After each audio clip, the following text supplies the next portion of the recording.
El sistema previsional tiene problemas en relación a ese fenómeno, pero no es atribuible a la ley de interrupción voluntaria del embarazo, y lo dice sin ponerse colorado.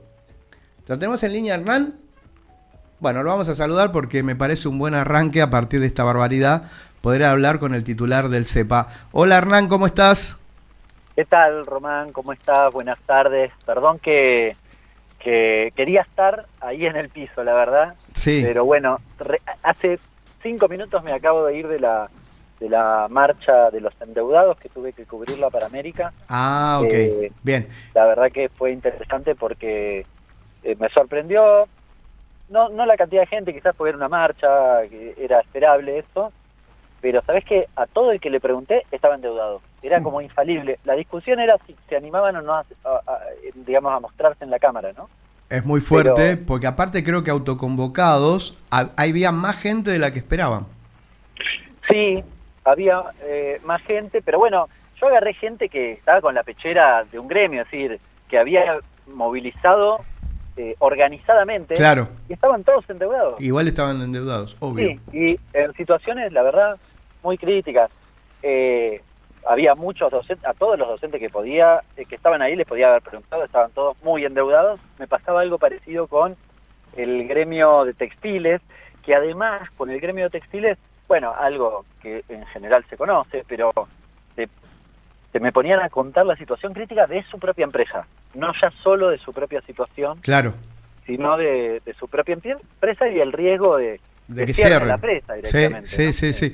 Vos sabés que hoy escuchamos cosas increíbles respecto de lo que recién decíamos de Milei, lo que dijo con el tema del aborto, y que por eso el sistema previsional está complicado.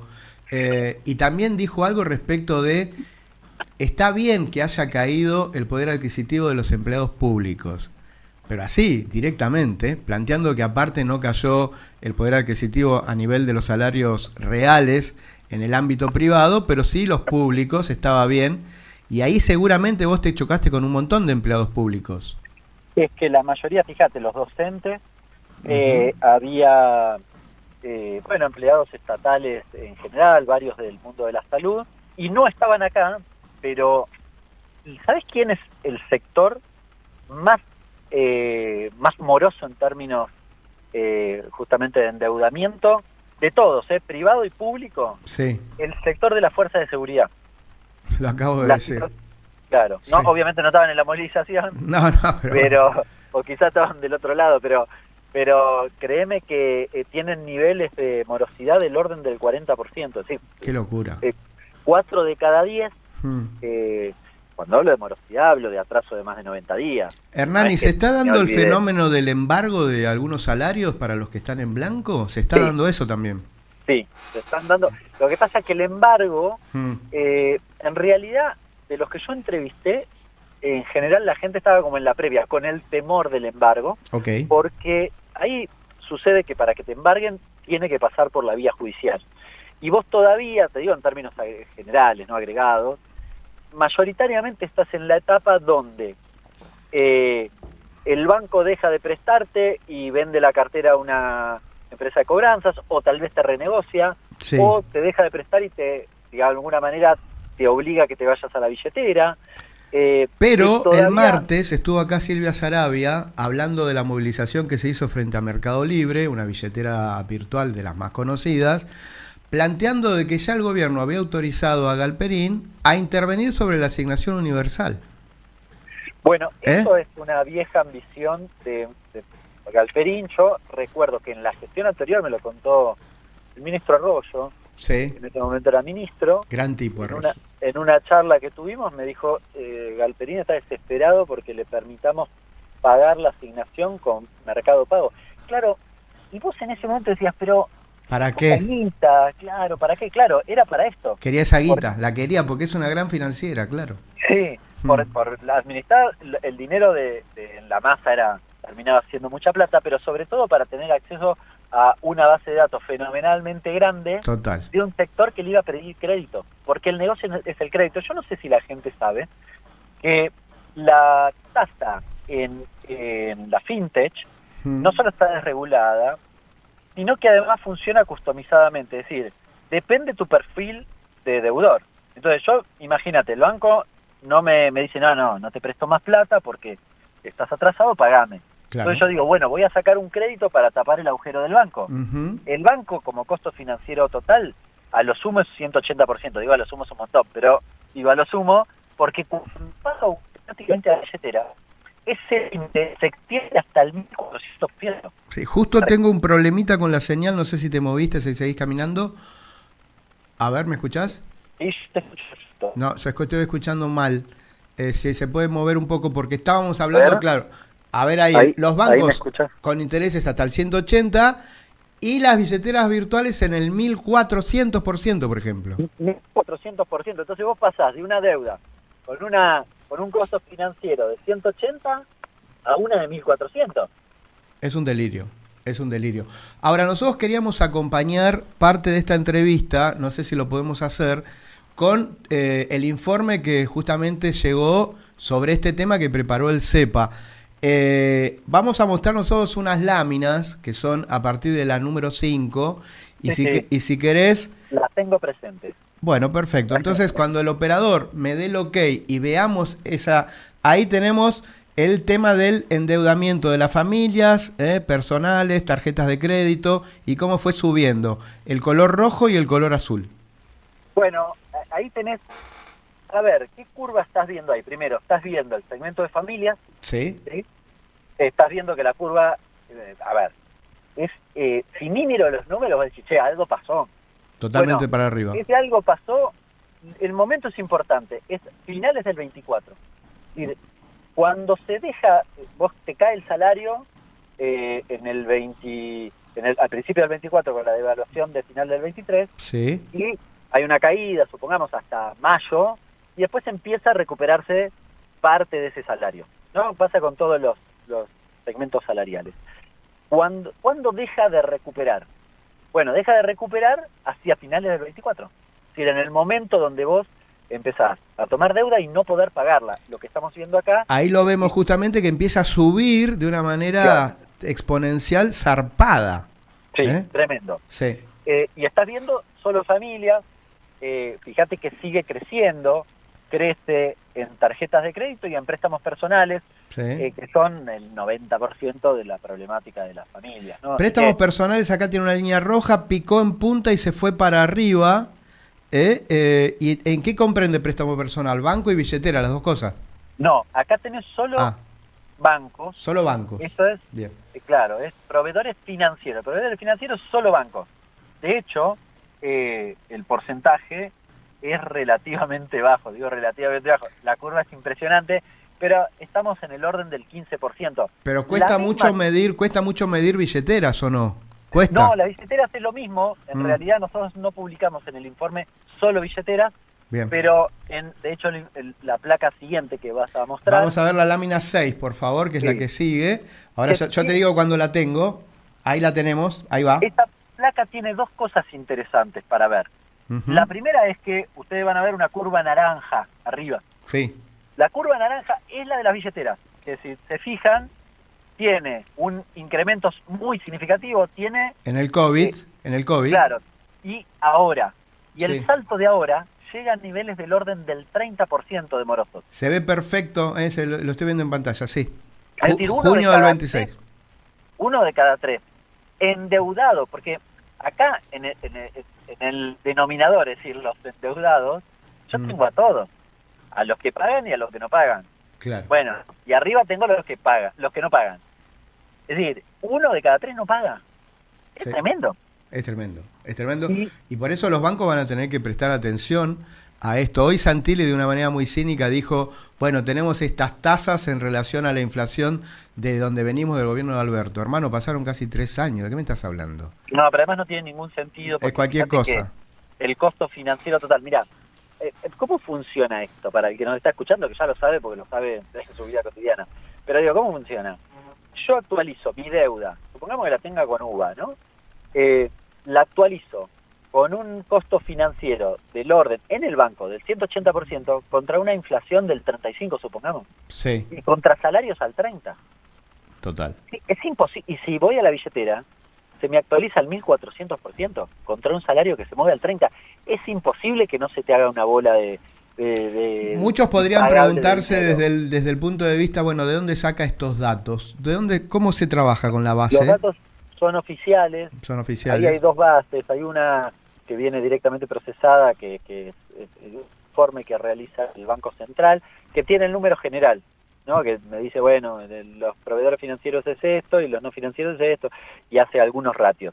Pero nosotros trabajamos directamente sobre la base original de este informe, que se llama CEMDEU, que es del Ujú. Banco Central, es decir, todos los proveedores financieros y no financieros le mandan al Banco Central a quién le dan crédito, cuánto es el Y crédito, son todos datos oficiales. todos oficiales. Es el análisis de los datos oficiales.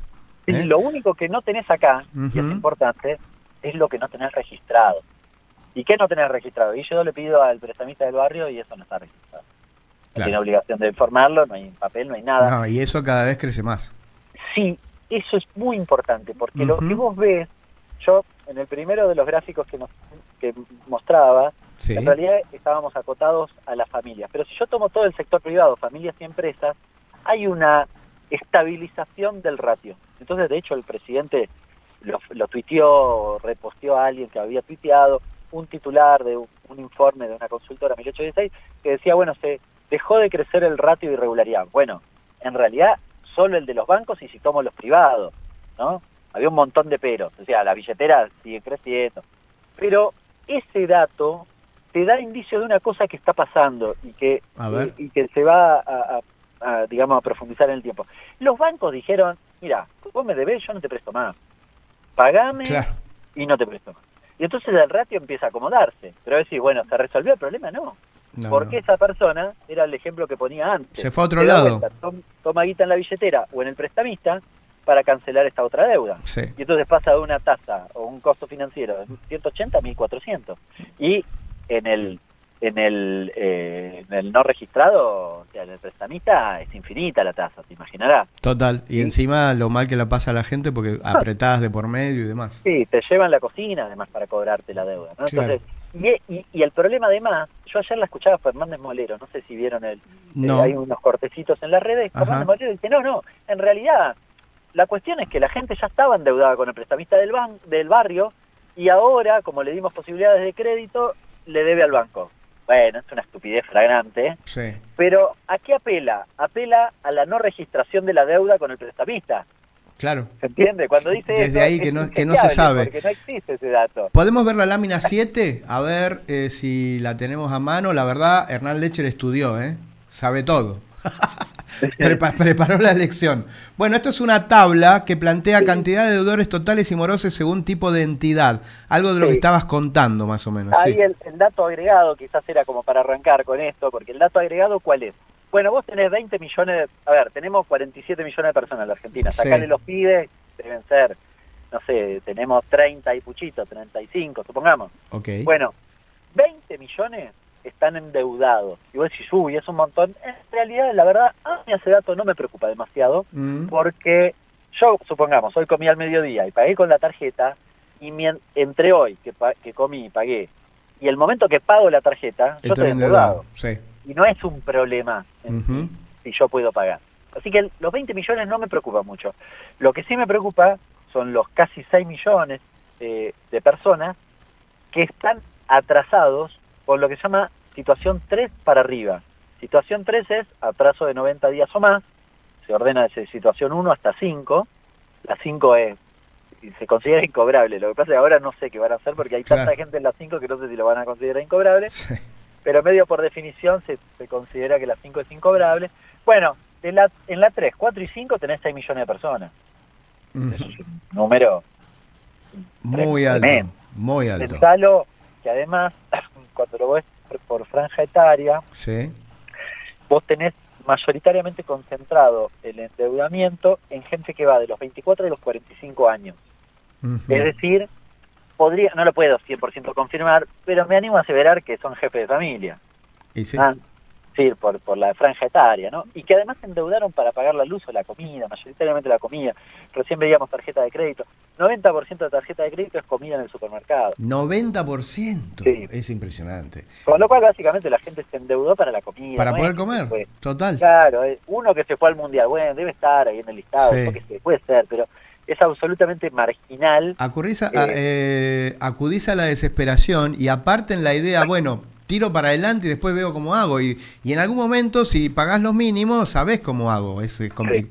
complicadísimo. Vamos a la lámina 8, que con eso cerramos. A ver, ¿qué es lo que nos propone la lámina 8? Un poquito más compleja, pero cruza dos datos. Esto tiene que ver un poco con el debate con el gobierno. Vieron que Milei y Caputo dicen, bueno, es culpa de la gente que tomó mal el crédito porque no sabía o porque se quiso hacer el pícaro, y de los bancos porque prestaron mal, y en todo caso por la discusión electoral y bla, bla, bla. Básicamente son esos los argumentos. Esta gráfica un poco contradice todo esto. Primero porque cruza el incremento del ratio de irregularidad versus el salario real. Uh-huh. Y lo que ves es lo que decía antes, cuando empieza a caer el salario real o a estabilizarse y con una tendencia... Salario real, ahí lo tenemos a la baja, que es una línea verde, y veo que una línea roja, que se denomina morosidad con billeteras virtuales, se fue para arriba en un aumento del 30%. Claro, fíjate que se mueven a la inversa. Bueno, eso explica que el origen del problema evidentemente es que no me alcanzaba el salario. Claro, ahí lo que muestra claramente este gráfico es que no alcanza la guita, es así. Que no alcanza la guita. Y la otra cuestión, sí, que es medio técnica pero es importante, el gobierno le echa la culpa a los bancos tienen responsabilidad, prestaron mal, más las billeteras que los bancos, te diría, porque la billetera no te pide, no te pregunta ni cuánto tenés de ingresos. Sí, te hace un cálculo estimativo que no sé de dónde sale para ver hasta dónde te puede prestar, pero lo que te presta te liquida, Sí, pero lo chequeé con la FinTech y ellos me dicen, no, nosotros usamos la base del propio Banco Central, es decir, se fijan en el Banco Central si vos debés o no. Bien. Es un escándalo, eso es un escándalo. Bueno, pero lo grave adicionalmente de todo esto es que cuando a mediados de julio el gobierno decide eliminar las LEF, y la LEF era un bono del tesoro, pero con un put, digamos, garantizado por el Banco Central, el presidente dice, bueno, ahora van a tener que funcionar de banco. ¿Qué les estaba diciendo? Bueno, les voy a dejar un montón de guita en efectivo, que yo, Banco Central, no se las voy a recibir más, y se la van a tener que prestar a la gente. Eso es trabajar de banco. Te voy a decir, bueno, ¿cuál es el problema? El problema es que la irregularidad del crédito venía creciendo de manera fenomenal. Ese quilombo, vos le dijiste, presten casi indiscriminadamente, o sea, agravaste sensiblemente el problema. Esto es una cosa que se dice poco, pero es, honestamente, haberte tirado un tiro en el pie en términos financieros, ¿no? Totalmente. Y aparte ahora, hoy Santilli hasta dijo, creo que tiene una capacidad para mentir, no, empezamos a ver una baja en relación a, no sé, tiene el minuto a minuto, el problema con los bancos, como que se está flexibilizando y que entonces van a reconocer para ver. Lo único novedoso y que es imposible de medirlo es lo que pasó en la ciudad de Buenos Aires, ¿no? Que es lo que planteó Santoro y salió a hacer prensa con el tema de financiamiento a tasas más bajas para los porteños en distintos bancos importantes. Yo otra novedad no escuché. No, pero esto es un poco lo que decía antes. Sí. Es una gran mentira, porque ¿a qué hace referencia? Él lo que dice es, toma el ratio de solo los bancos y del sector privado en su conjunto, que como decía hace un ratito, pasó de 7,8 a 7,7. Uh-huh. ¿Bien? Y vos decís, bueno, ¿se estabilizó? Sí, claro, pero si vos mirás las billeteras, todo el que salió del banco terminó en la billetera, y la curva de la billetera sube. Claro. O sea, se te está fijando por lo de los bancos y tiene que ver con que directamente de ahí pasamos a la billetera. Claro, pero es parte del mismo fenómeno. Sí, lo entiendo, perfecto. Y después lo que va a querer hacer es que vayan todos al prestamita del barrio, porque como no se ve, van a decir, ¿vieron? Resolvimos el problema. Sí, justamente, que es ahora, el peor de los infiernos. Te resumo en una cuestión. El problema del endeudamiento es, por lejos, hoy, el principal problema de la economía argentina. Mirá. No ya del endeudado, es el problema del endeudado, porque obviamente vive peor, Es un problema para el sistema financiero que está preocupado por cómo cobra la deuda y trata de resolver la suya, y es un problema económico porque le pega a la actividad. Si yo estoy endeudado y todos los meses tengo una cuota más grande, para pagar la cuota tengo que dejar de consumir algo. Y sí, y es lo que está pasando si el consumo está caído. Exactamente. Bueno, Hernán, muchísimas gracias. La verdad que como complemento de Nota de la Marcha fue un notón. Y nuevamente felicitaciones porque se conocen los gráficos de memoria, o sea, todo terreno, que yo dije, no, ¿cómo no va a estar por Meet? Necesito que mire los gráficos, no hizo falta. Te mando un saludo, amigo, gracias. Abrazo grande para ustedes. Muy bien, Hernán Lecher, titular del CEPA, bien por la Produ, la coordinación de la nota, salió impecable, gracias Crestita, gracias Cere, gracias Franco, porque, bueno, estaba en la calle y la verdad... No sé, porque si tenía el teléfono, no es que estaba mirando el gráfico, se lo estudió, se lo conoce, bueno, lo elaboró él con su equipo, pero muy bien. Así que creo que el tema ha quedado muy graficado, muy claro, un bloque totalmente destinado a hablar de esta cuestión. Así que ahora vamos a escuchar a Arctic Monkeys con este tema 505 y... Luego quiero que me digan a qué hora está la próxima invitada. ¿5? Ah, no tengo tiempo de nada. No tengo tiempo de nada. Dale con el tema música.